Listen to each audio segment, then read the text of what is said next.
Hello everyone, কেমন আছো সবাই? আমার নতুন একটি ভিডিওতে তোমাদের অনেক অনেক ওয়েলকাম।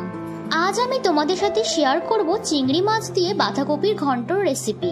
গরম ভাত বা রুটির সাথে এই রেসিপিটি খেতে কিন্তু অসাধারণ লাগে। আমি কিভাবে এই রেসিপিটি রান্না করি সেটাই আজকে তোমাদের সাথে শেয়ার করব। তাহলে চলো বেশি দেরি না করে আজকে রেসিপিটি শুরু করা যাক। প্রথমে আমি 500 গ্রাম চিংড়ি মাছকে ভালো করে ধুয়ে নিয়েছি। এবারে চিংড়ি মাছগুলোকে আমি একটু ম্যারিনেট করে নেব। এখানে আমি একটুখানি হলুদ আর লবণ দিয়ে চিংড়ি মাছগুলোকে ম্যারিনেট করে রাখলাম। এরপর বাঁধাকপিগুলোকেও আমি সরু সরু করে কেটে নিয়ে ধুয়ে রেখে দিয়েছি। ইনগ্রেডিয়েন্টসগুলোর মধ্যে লাগছে তেজপাতা, শুকনো লঙ্কা, দারচিনি, এলাচ, লবঙ্গ, একটা মিডিয়াম সাইজের পেঁয়াজ আর টমেটো। আর এখানে আমি মশলার জন্য পেস্ট করে নিয়েছি জিরে, আদা আর কাঁচা লঙ্কা। এরপরে একটি প্যান নিয়ে নিয়েছি। প্যানের মধ্যে দিয়ে দেব পরিমাণ মতো সর্ষের তেল।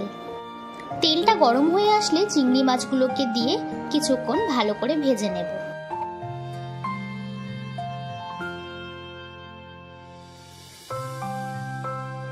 চিংড়ি মাছগুলোকে কিছুক্ষণের জন্য ঢাকা দিয়ে রেখে দিয়েছিলাম। এখানে চিংড়ি মাছগুলো আমার ভালো করে ফ্রাই করা হয়ে গেছে। এবারে মাছগুলোকে একটি পাত্রে তুলে নেব। এরপর ওই মাছ ভাজা তেলের মধ্যেই আমি ফোড়নের জন্য দিয়ে দেব তেজপাতা, শুকনো লঙ্কা, দারচিনি, এলাচ, লবঙ্গ আর জিরে। ফোড়নগুলোকে কিছুক্ষণ ভালো করে ভেজে নেব। ফোড়নগুলো ভালো করে ভাজা হয়ে গেলে এর মধ্যে দিয়ে দেব কেটে রাখা পেঁয়াজ। পেঁয়াজগুলোকেও আমি কিছুক্ষণ ভালো করে ফ্রাই করে নেব। এরপর দিয়ে দেব একটা মিডিয়াম সাইজের কেটে রাখা টমেটো। টমেটোগুলো সেদ্ধ হয়ে আসার জন্য দিয়ে দেব পরিমাণ মতো লবণ। তারপরে আমি একে একে গুঁড়ো মশলাগুলো দিয়ে দেব হলুদ, লঙ্কার গুঁড়ো, জিরের গুঁড়ো, ধনে গুঁড়ো। এবারে সমস্ত কিছুকে ভালো করে মিক্সড করে নেব। এরপরে দিয়ে দেব আগে থেকে পেস্ট করে রাখা মশলা। মশলার মধ্যে আছে জিরে, আদা, লঙ্কা পেস্ট। এবারে মশলাগুলোকেও ভালো করে কিছুক্ষণের জন্য কষিয়ে নেব।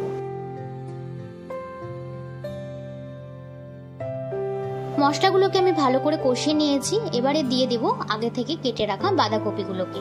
আর আমি এখানে বাঁধাকপিগুলো কিন্তু আগে থেকে সেদ্ধ করে নিয়েছি। বাঁধাকপি আগে থেকে সেদ্ধ করে রাখলে কিন্তু রান্নাটা খুব তাড়াতাড়িও হয়ে যায় আর গ্যাসের প্রবলেমও হয় না। বাঁধাকপিগুলোকেও মশলার সাথে ভালো করে মিক্সড করে নেব। এবারে 5 থেকে 7 মিনিটের মতো আমি বাঁধাকপিটাকে ঢেকে রাখবো।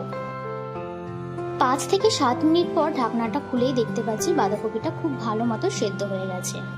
এবারে আমি দিয়ে দেব আগে থেকে ভেজে রাখা চিংড়ি মাছগুলোকে। এবারে চিংড়ি মাছগুলোকে সবকিছুর সাথে ভালো করে মিক্সড করে নিলেই তৈরি হয়ে যাবে আমাদের আজকের রেসিপি। আমি ফোড়নের সময় গোটা গরম মশলা দিয়েছি জন্য কোনো রকম গরম মশলা পাউডার ইউজ করছি না। আমাদের চিংড়ি দিয়ে বাঁধাকপির ঘন্ট কিন্তু সার্ভ করার জন্য একদম রেডি। তোমরাও বাড়িতে একবার এভাবে ট্রাই করে দেখো, খেতে দারুণ লাগে।